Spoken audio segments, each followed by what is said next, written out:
Hello students, good morning to all of you. I am Neeraj sir.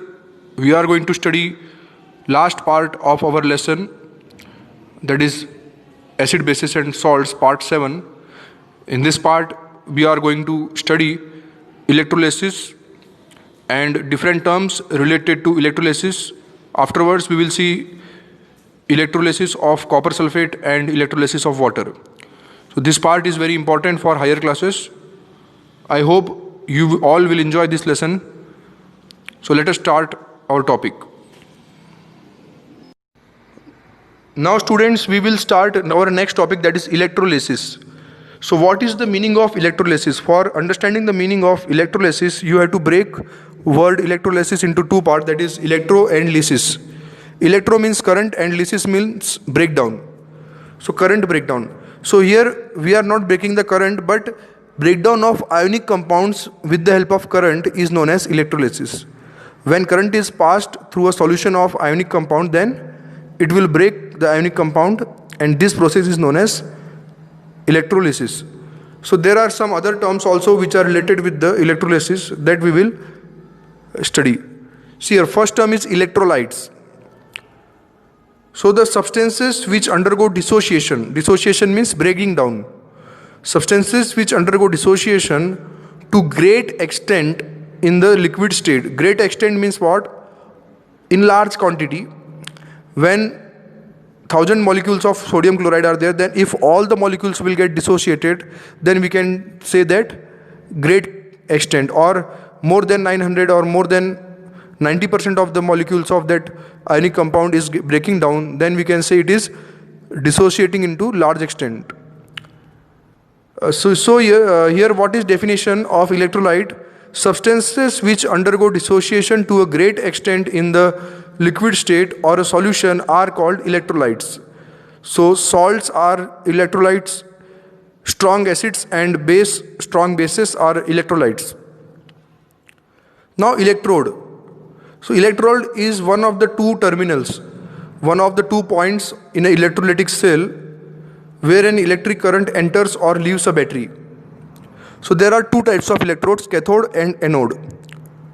So electrode which is connected to negative terminal of a battery is known as cathode, and electrode which is connected to the positive terminal of battery is known as anode. Now what is electrolysis? Electrolysis is decomposition of solute in the solution that takes place due to the electric current, then it is called as electrolysis. When we add any ionic compound or solute in a electrolytic cell, then that ionic compound is decomposed, means it is breaking down, and this decomposition is happened due to electric current, and that's why it is known as electrolysis. So let us understand it in more detail. So here in this GIF image you can see anode is having positive sign electrode because anode is connected to positive terminal and cathode is connected to negative terminal, that's why it is negative electrode. Here you can see. Now anions means negative charged particles will be attracted towards the positive electrode, that is anode, and cations which are positively charged ions will get attracted towards the negative terminal or negative electrode, that is known as cathode. So you can remember this by a shortcut. So for cathode you can use a shortcut NCR, negative cathode reduction. Reduction means what? Gain of electron. So here when the cations like Na plus, in this image you can see Na plus and Cl minus are there. So Na plus is having less electron, that's why it is having plus charge. So when they go towards the negative electrode, that is cathode, then they gain the electrons, and gaining of electron is nothing but reduction. So reduction is having various definition, that is gain of electron, loss of hydrogen or loss of oxygen. So negative cathode reduction. So positive cations which are coming towards the cathode are gaining the electrons, that's why they are getting reduced, or reduction is happening in cathode. Now for remembering shortcut for anode, we have one more shortcut, PAV, PAO, sorry, PAO, PAO. So here this is NCR. So PAO means what? Positive anode, positive terminal connected to anode, and oxidation. See, when negative charged ions move towards the positive charged anode, so negative charged ions are having excess electrons. So that excess electrons they give toward the anode, and that excess electron will be taken by anode. That's why oxidation will happen. Oxidation means what? Loss of electron. So these anions which are going towards the anode lose their electrons, and they will deposit on the anode, because they lose their electrons and they will deposit. So here if you take copper solution, then copper will deposit on the anode. Now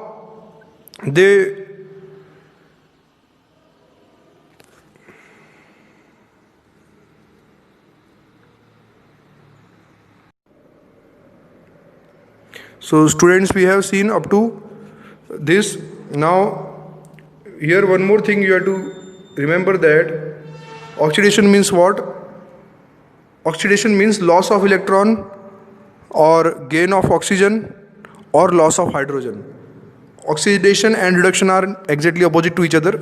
So in positive anode, oxidation will happen, means the anions which come towards the anode, the anions which are negative charged will come towards the positive anode, will lose their electrons, and that's why they undergo oxidation. So always remember that oxidation is occurring in anode and reduction is occurring in cathode. So here I hope you have understood up to this.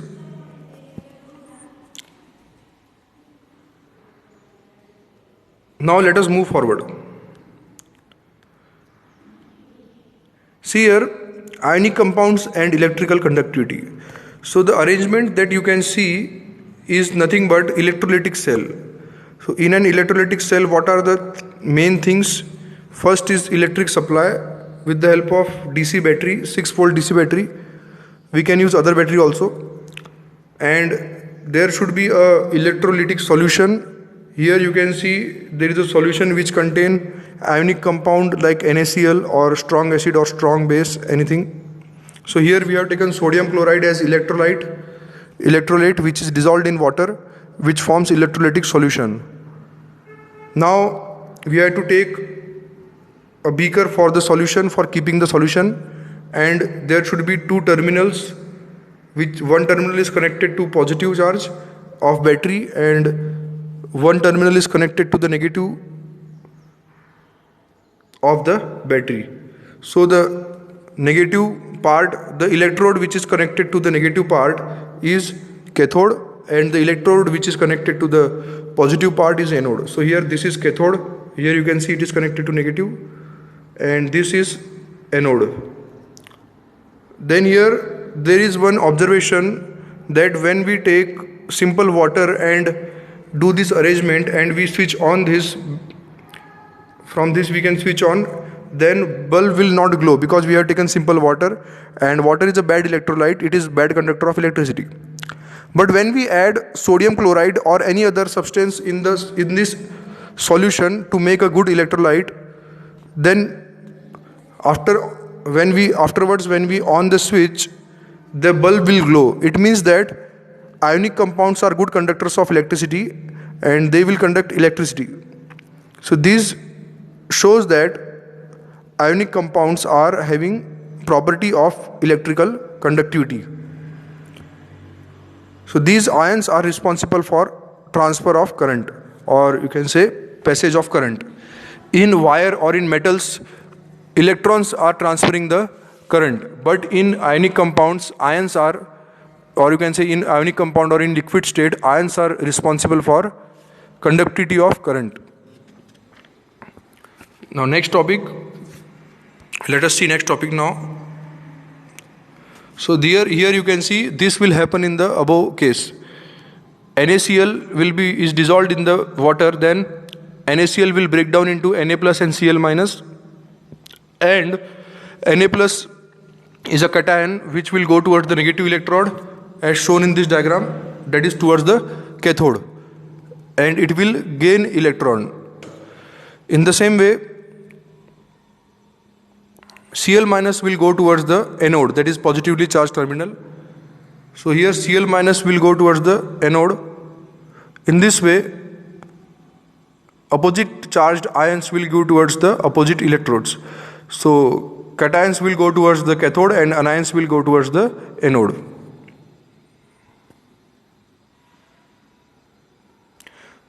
Now next one, here also you can see the same thing, dissociation of ions and electrical conductivity. So when ions dissociated in the electrolytic solution, then they are responsible for passage of current and they show good electrical conductivity.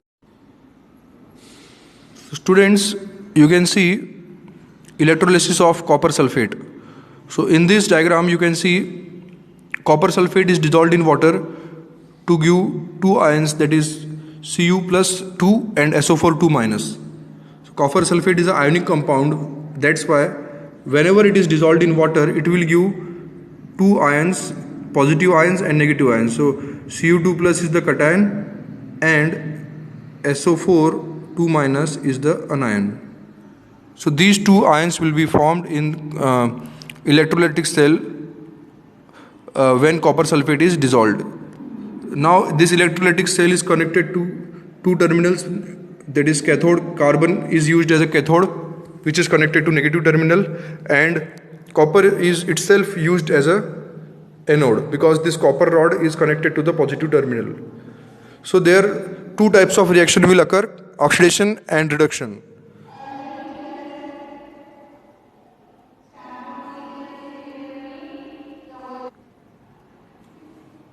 So here copper 2 plus ion will go towards the negative electrode, that is carbon, and they will gain 2 electrons to give copper. So this copper will be deposited on this negative electrode, that is cathode, because it is gaining some electrons and that copper layer will be deposited on that.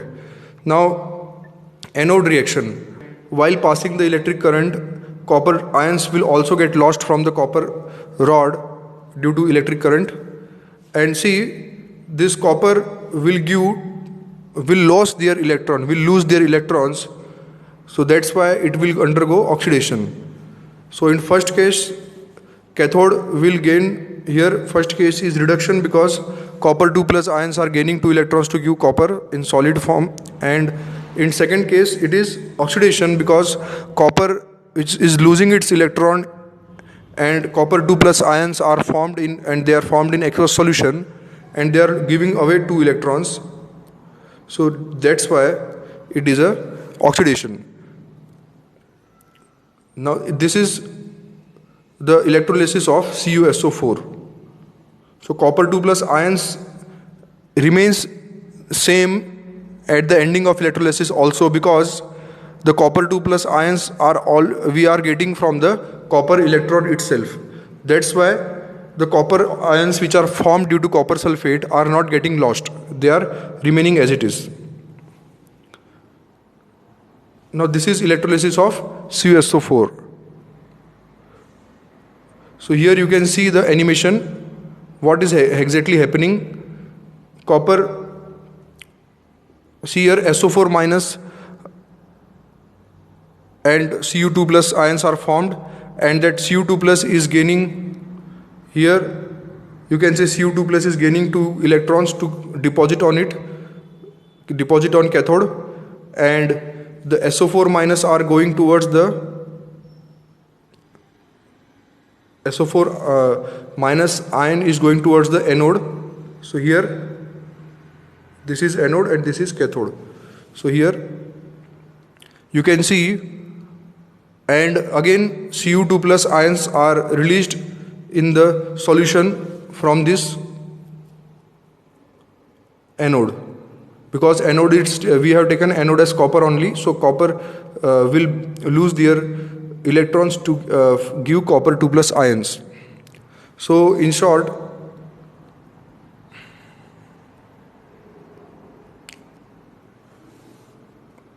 In short, the copper layer will increase in this, and the copper layer will decrease in this case.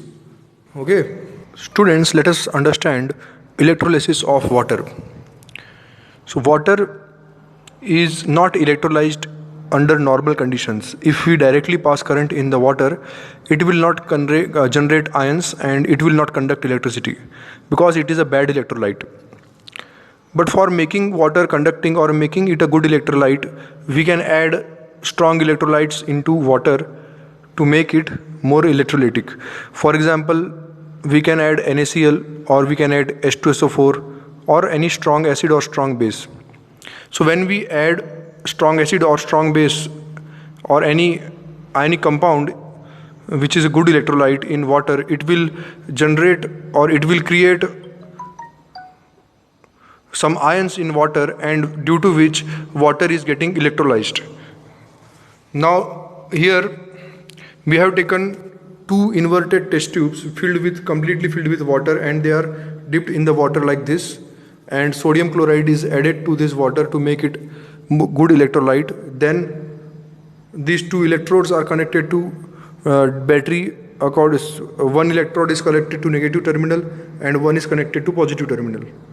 So now the reactions at cathode, see here, water is not breaking down into its ion easily, but when we add electrolyte, it will break down into its ion.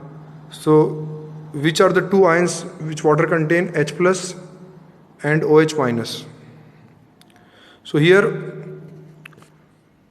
these types of reaction will occur. So let us see exactly what happens, then we will discuss the reactions. See here, in this case you can see some gases are released at respect to electrodes, and these gases, one gas is double as amount of the other, and this gas is less as compared to the first one. So which two gases are released and how they are released, let us see. See here, in this diagram we can see water contains hydrogen gas and oxygen gas. So hydrogen is a positive part of water and oxygen is a negative part of water. So water shape is V shape. Water is having V shape like this.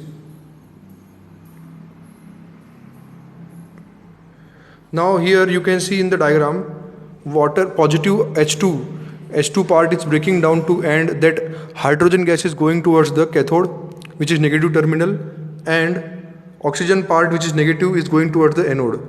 So in single water molecule there are two hydrogen and one oxygen. That's why more hydrogen gas will be released as compared to oxygen. So double amount of hydrogen gas will be released as water contains two hydrogen and single oxygen, and that gas will be taken in that test tube, that bent test tube, and here we can see hydrogen gas is double, oxygen gas is less. Now we will see how these gases are formed. See, water is taking two electrons to give hydrogen gas plus OH minus ions. So this is cathode reaction. Cathode means what? Reduction. We have seen negative cathode reduction. So here water will gain two electrons to give hydrogen gas plus hydroxide ions. So here hydrogen gas will be collected at cathode. This is cathode, negative terminal, and here reduction is there because water is gaining electron. Now at anode you can see water is giving oxygen gas, which is collected at the top, and plus 4 hydrogen ions. So here water is losing electrons, plus 4 electrons are also there, you can see at the bottom. So water is losing electrons, that's why it is showing oxidation. So here positive anode oxidation we have seen. So in this way at anode oxygen is released and in cathode hydrogen is released. So during electrolysis of water, hydrogen and oxygen is released, and hydrogen is double in amount as that of oxygen, because in single water molecule there are two hydrogen and single oxygen. So in this way you can see the cathode reaction and anode reaction, and we have seen the reason also why hydrogen is double and oxygen is less. So this condition happens only when some ionic compound or good electrolyte is dissolved in water, then only this condition happens. Otherwise simply water will not get electrolyzed. Now our electrolysis of water is over. Now this is application of electrolysis. You can see electrolysis is used for purification of metals like copper. Electrolysis is also used for electroplating, as you can see. Means a metal which is low in quality can be coated with a high quality metal for making it rust proof or many other things due to some you can say some necessity, or whenever there is requirement of high quality material, then if material is not available in that much quantity, then we can coat a higher quality metal to that lower quality metal for making it rust proof, or you can say for making it safe from the atmospheric conditions. So this is electroplating. Now there are various other applications of electrolysis. See, non-metals like hydrogen, fluorine, chlorine are obtained by electrolysis. As we have seen earlier also, hydrogen is released in the cathode, so hydrogen can be collected and oxygen is also released. So here this process shows that oxygen and hydrogen can be obtained from this electrolysis process, and we can continue this process and we can collect a large amount of hydrogen and oxygen. Now let us see one more process. This is purification of copper. This is also application of electrolysis. Here you can see both electrode are made up of copper, but one is connected to positive and one is connected to negative. So here when copper sulfate is dissolved in water, then what will happen? Copper 2+ ion will be formed, and here this copper positive, here current flows through this see here electrons are moving towards this both electrodes. So due to this copper electrode is losing some copper 2+ ions, and these copper 2+ ions are getting negative charged from this negative cathode, because cathode is rich in electrons, it is negative charged electrode. So this 2+ ion is getting neutralized at this electrode, and copper layer will get deposited on this negative electrode, that is cathode, and the copper amount from this positive electrode will decrease, and this impure copper, this is impure copper, so this impure copper will lose its impurities in the form of anode mud or anode. So here both are copper, but this one is impure and this is pure. Means anode is impure, cathode is pure. So whatever pure copper is there in the anode will go towards the cathode, and remaining impurities will be there at the bottom. In this way our electrolysis can be used to purify impure copper or purification of copper. So this is nothing but application of electrolysis. So in this way we have completed our lesson acid, bases and salts. We have discussed all the points of our lesson. If any doubt, you can ask me, you can call me, or you can WhatsApp me. Thank you students for watching the video. Have a great day.